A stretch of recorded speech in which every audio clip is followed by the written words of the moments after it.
Determination और classification of the group of order 66। ठीक है, लेट्स सी।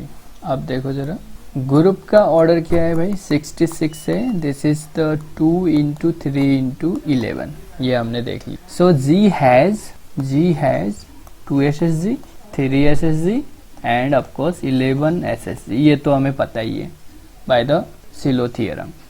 इसके पास होगा से 2 SSG को मैं बोल रहा हूँ चलो H, है ना। 3 SSG को मैंने बोल दिया सपोज K एंड 11 SSG को मैंने बोल दिया सपोज T, या चलो LL। नाउ देखो, सभी जितने भी क्वेश्चन हम कर रहे हैं डिटर्मिनेशन में, वो ऐसे प्रॉपर हमें ऐसे इसी वे में करना है ना। नंबर ऑफ 2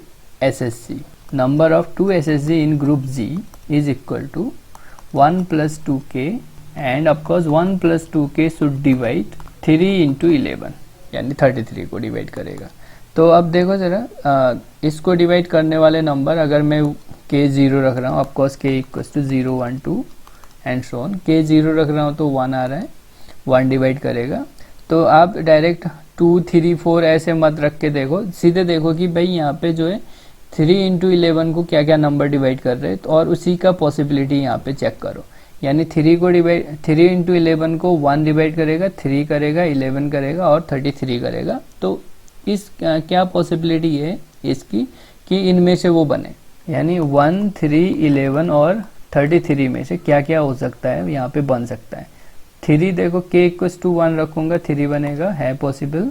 3 11 के लिए है तो 11 बनेगा, ये पॉसिबिलिटी यहाँ पे आ रही है। ठीक है, now number of 3 Sylow subgroup in group G is equal to 1 plus 3K and 1 plus 3K should divide here, क्या होगा 2 इंटू 11। तो ये क्या क्या हो रहा है, एक 1 तो होगा, 11 नहीं हो रहा है ना, तो यहाँ पे बन रहा है 22 K इक्वल्स टू 7 के लिए of course 1,11। Now final number of this 5 SSG in this group क्या बन रहा है, 1 प्लस 5K एंड ऑफकोर्स 5 तो है ही नहीं, तो number of 11 SSG in G is equal to 1 plus 11K और ऑफकोर्स 1 प्लस 11K जो होगा वो किसको डिवाइड करना चाहिए, 2 इंटू 3 को, 6 को। यहाँ पे ओनली 1 ही आएगा, यूनिक आया, एक तो यूनिक आया। सो 11 SSG जो है वो यूनिक है, ये हम यहाँ से पता कर पा रहे हैं भाई, 11 SSG जो है वो यूनिक है। सो 11 SSG जो है वो यूनिक आ गया। So it means this is normal. So ये 11 SSG को हमने क्या माना है, L। So L is normal sub group of G since K is sub group of G। देखो K क्या है, what is K, K is the 3 SSG। K का ऑर्डर क्या है, 3 है। K मेरा 3 SSG है और ये L जो है इसका नॉर्मल सब ग्रुप है।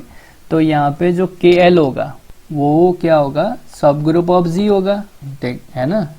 L नॉर्मल है, K सब ग्रुप है, तो प्रोडक्ट जो होता है इसका सब ग्रुप होता है। बट देखो यहाँ पे KL जो है, KL का ऑर्डर क्या आएगा, KL का ऑर्डर आएगा 33 and the index of this KL in G क्या आ रहा है, 2, है ना।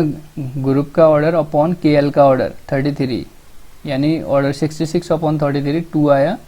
तो ये जो KL हमारा यहाँ पे बना वो भी हमारा नॉर्मल सब ग्रुप बना।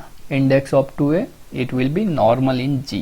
सो से चलो 1 मिनट के लिए मैं बोल दे, से KL is equal to suppose K dash है। तो इसमें एक ये भी क्वेश्चन हो सकता है, अगर कोई भी ग्रुप है ऑर्डर 66 का, क्या उसके पास 33 ऑर्डर का नॉर्मल सब ग्रुप होगा।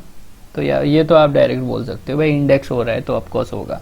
तो अब पहले हमें ये क्लेम करना पड़ेगा कि 33 ऑर्डर का सब ग्रुप होगा इसके पास, तो वो 33 ऑर्डर का सब ग्रुप होगा, ये क्लेम कर रहा है ये। ठीक है, तो एक्चुअली में जो हमने classification of group of order 30 किया है उसी तरीके से हम इसको ले जा रहे हैं। तो देखो जरा, और ऑफकोर्स ये जो K डैश है इसका ऑर्डर है 33, क्या ये साइक्लिक है।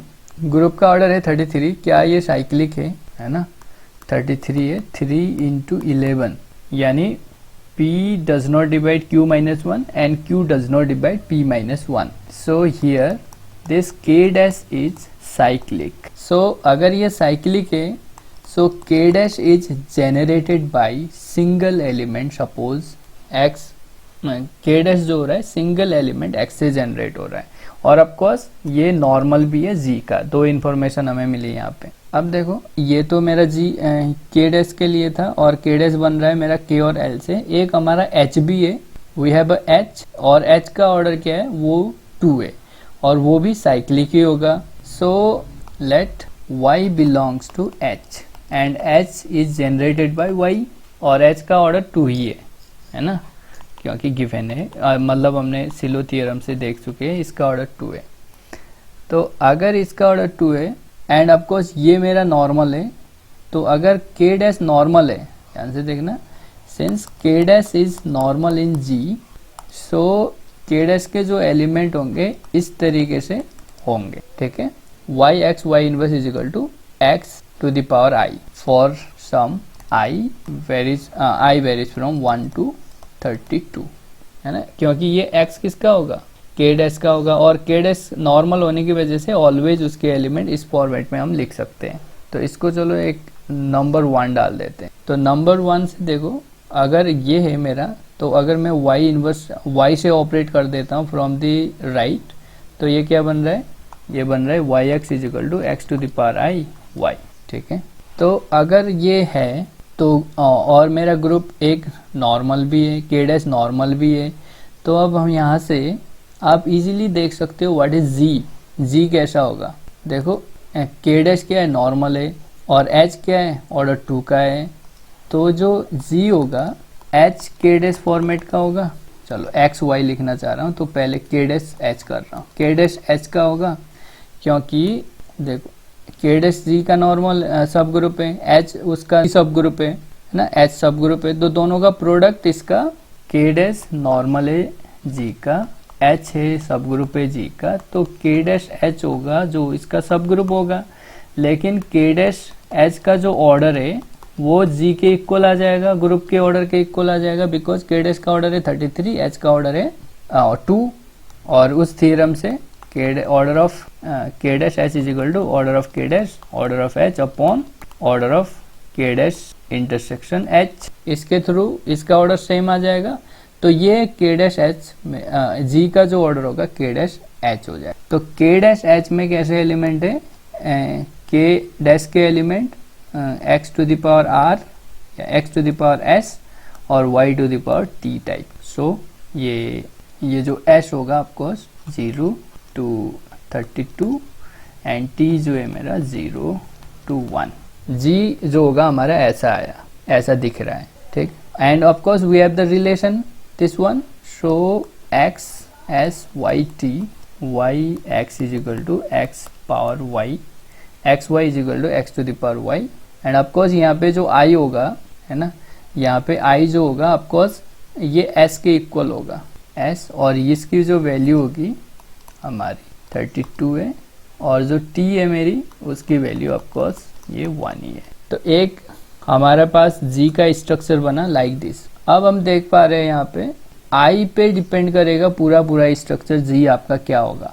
So the structure of g is completely determined by the value of i. देखो जरा, so what is the value of i, what is the possibilities of value of i. तो कितनी वैल्यू ऑफ i आएगी, i की value जितनी ही आएगी उतनी ही आप बता दोगे भाई, ग्रुप जो होंगे उतने ही बनेंगे. तो i की वैल्यू हमें फाइंड आउट करनी है. We to find possibilities for i की जो पॉसिबल वैल्यू है उसको फाइंड आउट करने हैं. सो इसको फाइंड आउट करने के लिए टू फाइंड दिस, हमने उसमें क्या किया था ऑर्डर 30 के लिए, just we observe here order of x i जो होगा ऑर्डर ऑफ एक्स होगा, ऑर्डर ऑफ एक्स आई जो इक्वल टू होगा ऑर्डर ऑफ एक्स के इक्वल कब होगा, जब जीसीडी ऑफ आई कॉमा 30, क्या ऑर्डर था 33 ना, आई कॉमा 33 जो है वो 1 आए. ये कब होगा, इफ दिस. और ऑफकोर्स आई जो होगा आपका, आई जो होगा वो वेरी करेगा 1 to या 0 to 32 तक, या चलो पॉजिटिव में अगर आप लो 1 to 32 आप ले सकते हो। सो चलो मैं इसको एज इट इज रख रहा हूँ। इफ ये सो हियर सी हियर हमने जो वहाँ पे किया था वही यहाँ कर रहे हैं जो ऑर्डर 30 के लिए था किया था। सो x को मैं लिख सकता हूँ x। नाउ इसको मैंने किया y इनवर्स, लेकिन ये x है तो मैं यहाँ y इनवर्स ऑपरेट कर रहा हूँ और यहाँ y, so it is still x। तो ये y इनवर्स क्या होगा, y इनवर्स जो है इक्वेशन 1 से, देखो जो मैंने इक्वेशन 1 दे रखा है ये y इनवर्स है x to the power i, तो ये आपका आया y inverse x to the power i।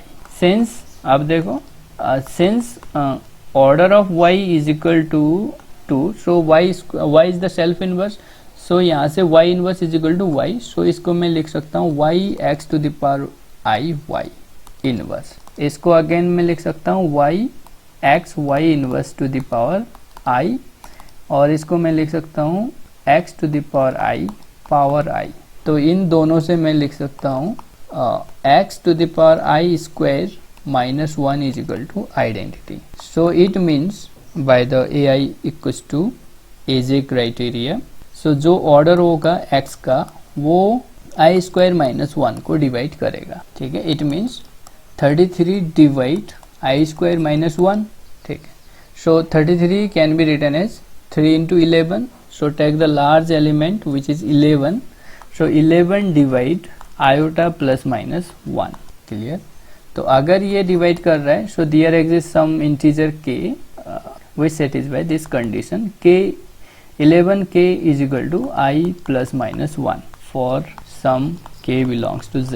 सो यहाँ से जो i की वैल्यू आई वो आई है 11k प्लस माइनस 1, और जो i की वैल्यू आएगी ऑफकोर्स देखो k की डिफरेंट वैल्यू पे हम लिख रहे हैं प्लस माइनस 1 है ना, 11 plus minus 1 22 plus minus 1 33 plus minus 1। तो यहाँ से मुझे क्या क्या मिल रहा है 1 माइनस 1, ये 10 12 फटाफट करते हैं 21 23 एंड दिस वन 32 एंड 34, ठीक। सो जीसीडी ऑफ i और 33 है वो क्या है 1 है। सो जो i की वैल्यू है यहाँ पे वो आपकी 1 मैं ले रहा हूँ, यहाँ से 10 लिया, यहाँ से मैंने लिया 23 और यहाँ से मैं ले रहा हूँ इसको 32 है ना। 34 अगेन 34 लिखूंगा तो ये 1 है ना, ऑलरेडी आ चुका है, सेम वो वही तरीका है जो हमने वहाँ किया था।